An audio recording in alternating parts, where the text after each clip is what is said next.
Remember when Zion Williamson was said to become the next LeBron James? Remember when Brandon Ingram was supposed to be the next Kevin Durant? The Pelicans were lucky enough to have two generational talents on their roster that were supposed to take over the league, but that just wasn't the case. The team is struggling, and now these two may be getting traded. Where did the Pelicans go from here? Don't forget to like and subscribe for more NBA content. There were three big moves in the Pelicans franchise in recent years that I believe have led them to their current predicament. The first was the Anthony Davis trade with the Lakers back in 2019. This wasn't just the start of their rebuild. This trade allowed them to receive draft picks, which allowed them to get Lonzo Ball, Josh Hart, Brandon Ingram, and Dyson Daniels. The next big move was the Pelicans trading Josh Hart, Nickeil Alexander-Walker, and others to Portland in order to receive CJ McCollum. The Pelicans felt like they had to make this happen with the playoffs approaching and Zion being out for the rest of the year due to injury. McCollum did possess the scoring ability and veteran leadership needed to help out Ingram, but I feel like they gave up too much. Hart and Alexander Walker remind me of Alex Caruso, where scoring isn't their calling card, so they provide unlimited heart and hustle on both ends. Those are the type of players that will make your team successful. The Pelicans made one of their biggest mistakes though when they let Lonzo Ball go to the Chicago Bulls. Now I know this is a big what if due to Ball suffering a serious knee injury months after the trade, but Ball was becoming a star. It was almost like they acquired Rajon Rondo again, except Ball was able to stretch the floor a little bit better. They would have had a solid two-way floor general that could have been the cornerstone for this franchise. They are currently on pace to have the worst record in franchise history this season, and things are looking pretty bleak. Injuries have decimated key players on this team and have fueled this downfall.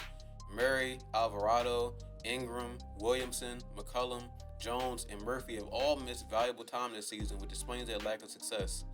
It's hard to build chemistry and consistency within a team when so many key guys aren't able to share the floor together. Zion Williamson has become one of the biggest busts we've seen in recent years.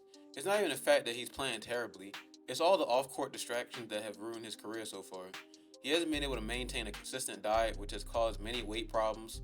The Pelicans have started requiring Zion to do weigh-ins periodically and have added incentives in his contract to earn more money if he stays on the 295. Even that couldn't motivate him to do better. He's also been involved in drama with an adult film star, which shows he's clearly thinking with the wrong head. When you look at all the distractions that surround American NBA athletes like Zion Williamson and Ja Morant, it's not hard to see why fans are more focused on European NBA stars. You begin to question just how important basketball is to someone who can't discipline themselves to diet properly to be in their best possible shape, or someone who wants to portray themselves as a gangbanger and play with guns on social media. The repetition of these mistakes don't help their case either. Fans love Wemby, Luka, Jokic, etc. because of their wholesome nature and their dedication to evolving their game. Before Zion, the Pelicans thought they landed their generational superstar for the next decade after the Lakers trade. Ingram averaged 24 points, 6 rebounds, and 4 assists while shooting 46% from the field and 39% from the three-point line. Earning Most Improved Player and All-Star honors is a pretty good first impression with any team. The Pelicans loved Ingram so much at one point that when Kevin Durant became available in trade talks, they weren't willing to include Ingram's name in the deal. Think about that. They weren't willing to trade the next Kevin Durant for the actual Kevin Durant.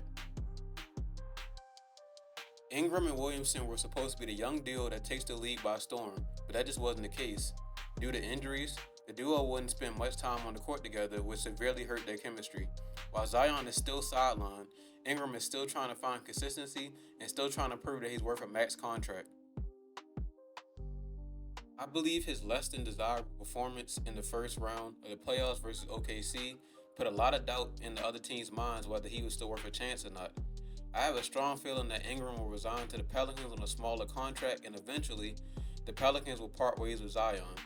I'm sure the Pelicans are tired of Zion's lack of discipline and feel like they can work with Ingram moving forward.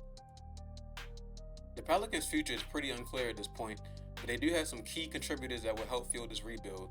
They have a great trio of wing players in Brandon Ingram, Trey Murphy, and Herb Jones. Solid playmaking guards in DeJounte Murray, CJ McCollum, and Jose Alvarado. And a rookie paint beast, Vise Messi.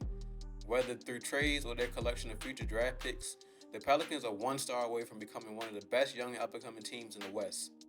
Let's be real, there's no hope for the Pelicans to turn things around this season, and they're better off tanking. They are currently on a 10-game losing streak, and if things continue on this trend, The Pelicans will have just as good of a shot to get a number one pick as the Washington Wizards. The up and coming draft seems to be a lot more promising than last year, so maybe they'll finally draft the generational talent they've been desperately searching for.